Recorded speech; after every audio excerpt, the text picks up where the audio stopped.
ওং নমঃ ভগবতে বাসুদেবায়। শ্রীমদ্ ভগবদ গীতা অষ্টাদশ অধ্যায় মোক্ষযোগ। হরে কৃষ্ণ।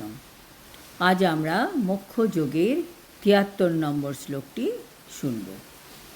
অর্জুন উবাচ নষ্টমোহ স্মৃতির্লব্ধা তৎপ্রসাদাৎ ময়াচ্যুত স্থিতোऽস্মি গতসন্দেহ করিষ্যে বচনং তব।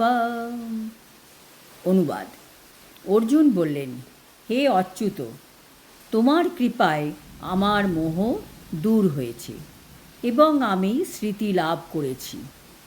আমার সমস্ত সন্দেহ দূর হয়েছে এবং যথাজ্ঞানে আমি অবস্থিত হয়েছি। এখন আমি তোমার আদেশ পালন করব। তাৎপর্য: কৃষ্ণ অর্জুনকে প্রশ্ন করলেন যে, অর্জুন, তোমার মোহ দূর হয়েছে কিনা। অর্জুন এই শ্লোকে তার উত্তর দিয়ে দিলেন। বললেন, হ্যাঁ প্রভু, আমার মোহ দূর হয়েছে, তবে আমার দ্বারা সেটা হয়নি। আপনার কৃপার ফলেই তা সম্ভব হয়েছে, আর আমি এখন যথাজ্ঞানে অবস্থিত হয়েছি।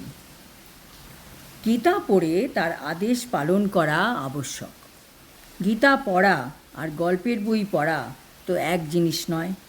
প্রতিটি শ্লোক পড়ে তা আমাদের মনন করতে হবে এবং নিজের জীবনে তা প্রয়োগ করতে হবে, তবেই গীতা পড়ার সার্থকতা।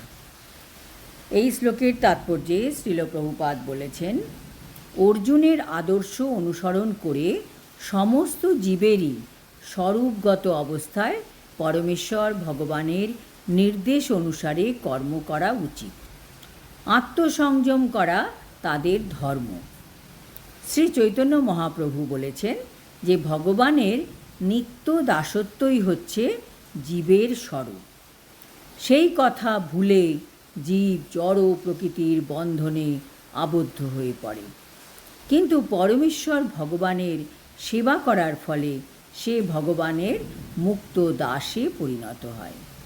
দাসত্ব করাটাই জীবের স্বাভাবিক ধর্ম।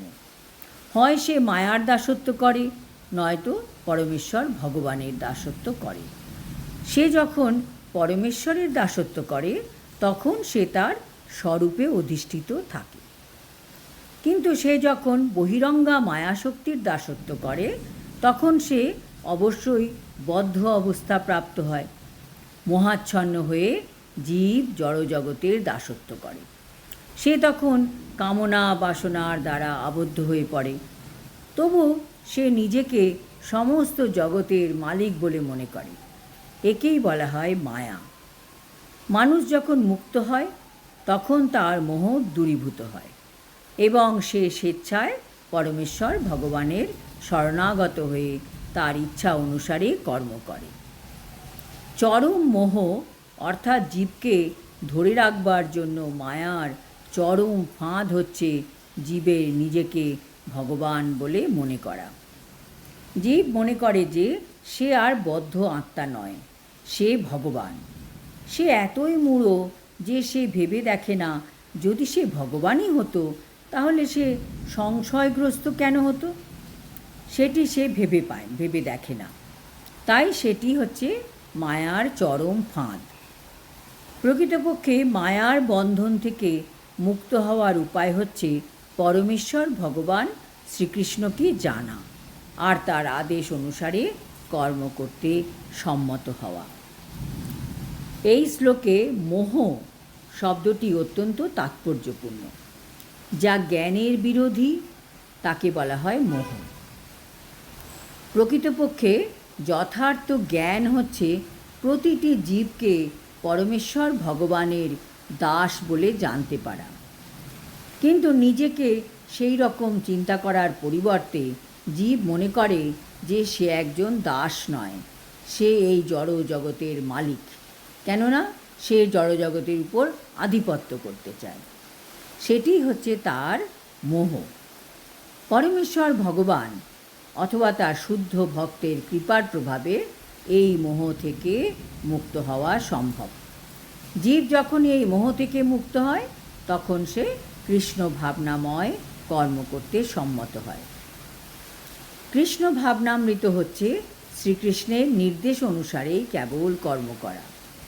বহিরঙ্গা মায়াশক্তির দ্বারা মোহাচ্ছন্ন হয়ে পড়ার ফলে বদ্ধ জীবাত্মা জানতে পারে না যে পরমেশ্বর ভগবান সকলের প্রভু, যিনি পূর্ণ জ্ঞানময় এবং সব কিছুরই অধীশ্বর হচ্ছেন তিনি।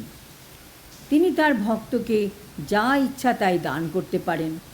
তিনি সকলেরই বন্ধু এবং তার ভক্তদের প্রতি তিনি বিশেষভাবে অনুরক্ত হন। তিনি এই জড় প্রকৃতির ও সমস্ত জীবের নিয়ন্তা। তিনি অনন্তকালেরও নিয়ন্তা এবং তিনি সমগ্র ঐশ্বর্য ও সমগ্র শক্তিতে পরিপূর্ণ। পরমেশ্বর ভগবান এমনকি ভক্তের কাছে নিজেকে পর্যন্ত বিলিয়ে দিতে পারেন। যে তাকে জানে না সে মায়ার দ্বারা আচ্ছন্ন হয়ে যায়। সে ভক্ত হতে পারে না, কিন্তু মায়ার দাস হয়ে যায়। পরমেশ্বর ভগবানের কাছ থেকে ভগবদ্গীতা শ্রবণ করার পর অর্জুন সমস্ত মোহ থেকে মুক্ত হয়েছিলেন। তিনি জানতে পেরেছিলেন যে শ্রীকৃষ্ণ কেবল তার বন্ধুই নন, তিনি স্বয়ং পরমেশ্বর ভগবান। তিনি শ্রীকৃষ্ণকে যথার্থই জানতে পেরেছিলেন। সুতরাং ভগবদ্গীতা পাঠ করার উদ্দেশ্য হল শ্রীকৃষ্ণকে যথাযথভাবে জানতে পারা। মানুষ যখন পূর্ণ জ্ঞান লাভ করেন তখন তিনি স্বাভাবিকভাবেই শ্রীকৃষ্ণের চরণে আত্মসমর্পণ করেন। অর্জুন যখন বুঝতে পারলেন যে অনাবশ্যক বৃদ্ধিপ্রাপ্ত জনসংখ্যা হ্রাস করার জন্য শ্রীকৃষ্ণ এই পরিকল্পনা করেছেন, তখন তিনি শ্রীকৃষ্ণের ইচ্ছা অনুসারে যুদ্ধ করতে সম্মত হলেন। তিনি আবার তার অস্ত্র ধনুর্বাণ তুলে নিলেন পরমেশ্বর ভগবানের নির্দেশ অনুসারে যুদ্ধ করবার জন্য। আজ এই পর্যন্ত। পরের শ্লোকে সঞ্জয় কৃষ্ণ অর্জুনের আলোচনা শ্রবণ করার অভিজ্ঞতা সম্বন্ধে বিস্তারিতভাবে বলবেন। হরি ওম তৎসৎ। হরে কৃষ্ণ।